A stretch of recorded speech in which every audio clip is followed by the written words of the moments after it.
Hi, good afternoon. Welcome to the 2025 Boise Visual Chronicle exhibition artist information session. Since this is going to be recorded, I think I'm just going to jump right into it. So thank you folks for being here.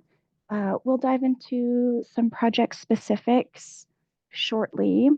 But before we do, I have a couple quick housekeeping items. First, like I mentioned, this session is being recorded and it will be available online. English language transcription is also available by clicking the live transcript button at the bottom of the screen and then selecting show subtitle. Subtitles can also be viewed in the recording. As you may know, this BBC exhibition theme asks artists to grapple with history through the lens of America's 250th anniversary. And as always, but especially as we dive into topics of place and history, identity, and values, it is vital to recognize that our work in this exhibition takes place on the ancestral, cultural, traditional, and unceded territory of the Shoshone, Bannock, and Northern Paiute people. I am Liana Hamby. I'm a public art project coordinator for the Boise City Department of Arts and History. And if you have any questions, please submit them through the question and answer function whenever they come to you. There will be time at the end to answer any questions, but I'm also available by phone or email. On the agenda today, we have project background for the BBC, application and criteria information. We'll go over the selection process, and we also have a few tips and questions right at the end. This is an example work, part of the Boise Visual Chronicle collection by Grant Olson. All right. So the Boise Visual Chronicle, also known as BBC, is a city-owned collection of artwork that depicts life in Boise. It provides a rich visual documentation of our changing landscape, people, and perspectives, and forms a unique portrait of artistic vitality in this region. And this year, we are pursuing an exhibition that will give local artists the opportunity to display their work, offer their works for sale, and receive a $350 stipend for participation. In addition to offering those works for sale, artists will be eligible for first, second, and third honors, and one artwork will be selected for purchase by the city for the BBC collection. We'll get into the theme shortly, but it was developed with a jury that consisted of local community members, artists, project stakeholders, and an arts and history commissioner, and was also developed in conjunction with the upcoming America 250. The theme for this exhibition is pretty broad. We are asking artists to reflect on the American experiment as it relates to Boise today. The American experiment is an America 250 theme that emphasizes the experimental nature of the creation of this country. And through conversation with the jury, contradictory values were identified as key characteristics of American identity and the American experience. And this fuels the continuation of that American experiment. Our goals for this exhibition are to highlight American history through the lens of experimentation, to emphasize the contradictory nature of American values, and to connect American experimentation and the expression of contradictory values to Boise and the Erma Hayman House, which is where the exhibition will take place. A few project basics. We've got our application deadline on April 3rd at 1 o'clock Mountain Time. We intend to select artists for this exhibition in April, hold an artist orientation in May, and the final artwork will be due on August 12th. The artwork will be on display in this exhibition from mid-August of this year, 2025, through January of 2026. All right, so application and criteria. So if you've taken a look at Submittable, you may already be familiar with our application, but our application is structured as follows. We've got initial application questions. These are pretty much basic contact information for applicants to complete. We have statement of interest, where you will respond to a few questions about the theme, describing your interest in the exhibition theme. Your concept description will describe how you plan to visually communicate that theme that you described. And we are asking for 3 previous work samples. For this exhibition, we are seeking new works, but we'll accept existing works that have not been displayed before. If you have artwork in mind that has not been displayed before, but does fulfill the exhibition themes, please do not include those as previous work examples. It is more fair for our jury to review all applications with previous work samples rather than finished work intended for the exhibition. We also ask for an artist resume as well as some personal identification questions. Everyone's applications follow the same structure, as do our scoring criteria. Our jury scores based off of the rubric that was included in the call, but it includes these 5 categories. The first is general eligibility, application completion, and applicants must be Idaho artists, so that's sort of a pass-fail category. And from there, our jury will score based on the relevance of the statement of interest, the quality of concept description, aesthetic considerations, and the evidence of the artist's ability to follow through. I have listed the highest score sort of statement below each of these. But if you take a look at the rubric included in the artist call, it lays out all of the potential categories where you might be scored within. And you'll see that they sort of improve as you go. So it's important to try to hit that highest potential score. And that brings us to the selection process. So as I mentioned, the artist selection will be determined by a jury. Sometimes we call them a selection panel, but this group, again, consists of local community members, artists, project stakeholders, and an arts and history commissioner. Arts and history staff do not select artists. The jurors will score applications based on those pieces of criteria included in the call and from the previous slide. And again, that rubric contains preset descriptors tied to point values, and this ensures fair evaluation across the board.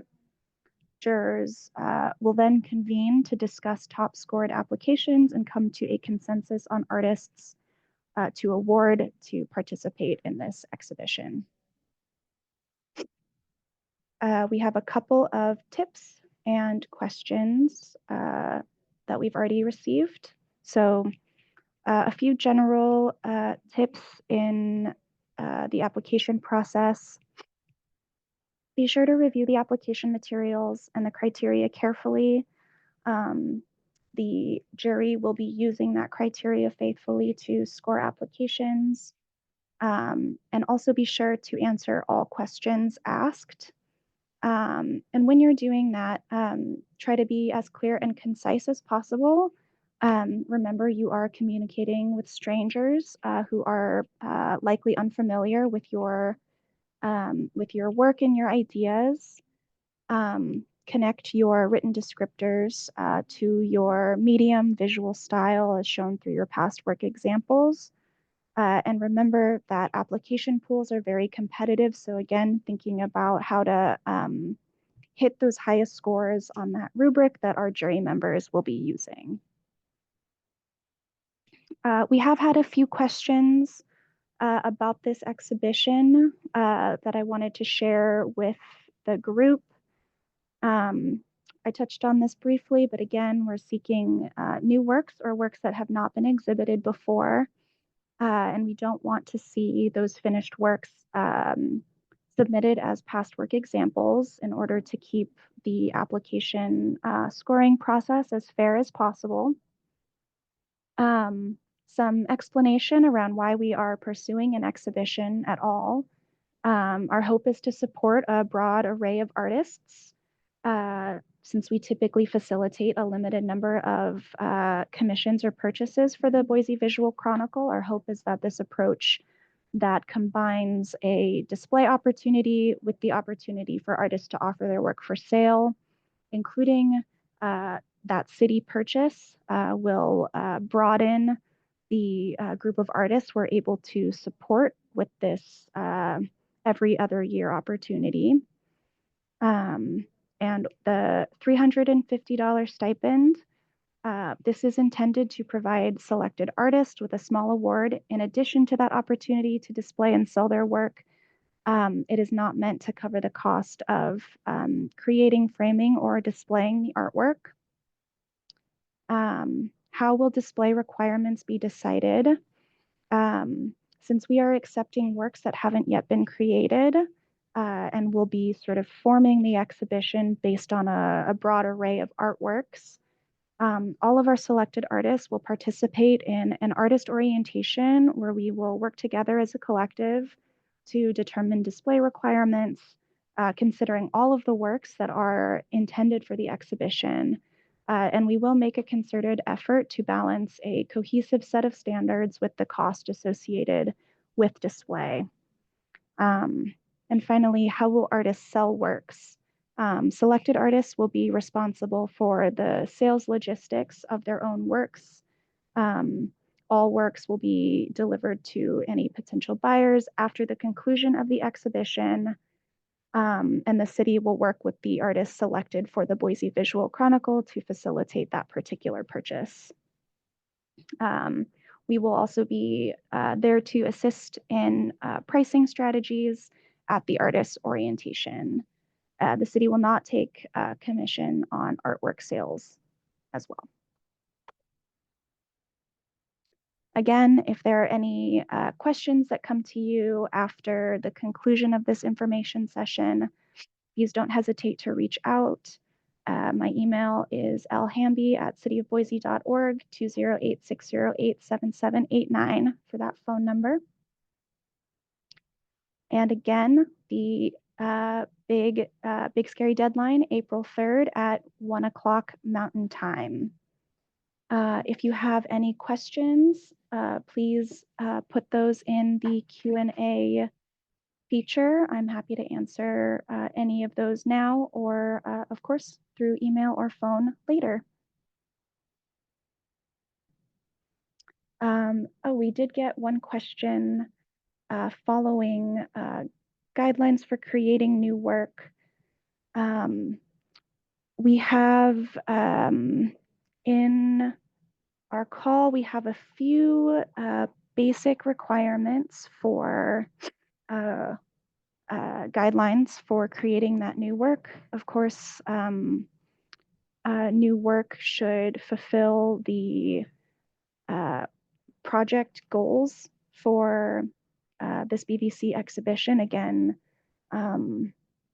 addressing American history through experimentation, as well as the contradictory nature of American values, and connecting that sort of national concept to Boise and the Erma Hayman House. But more materially speaking, artists are able to propose any materials as long as they're appropriate for indoor display.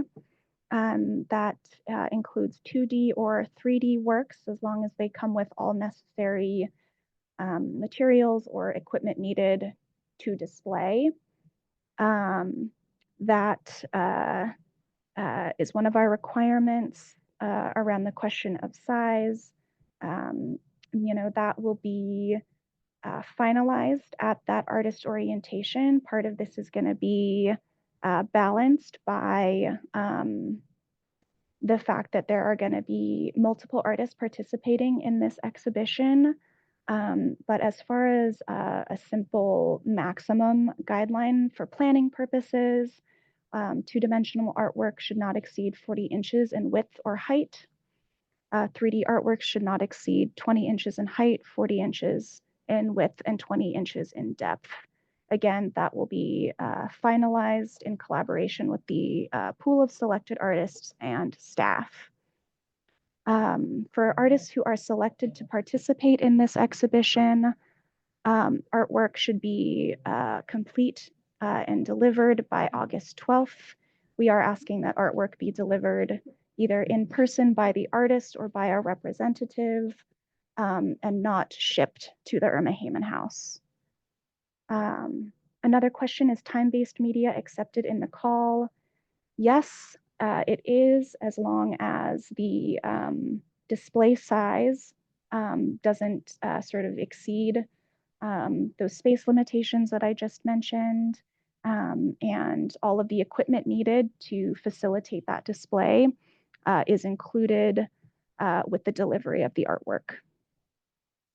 And a question asking if ideas for the new works are needed when applying for this exhibition.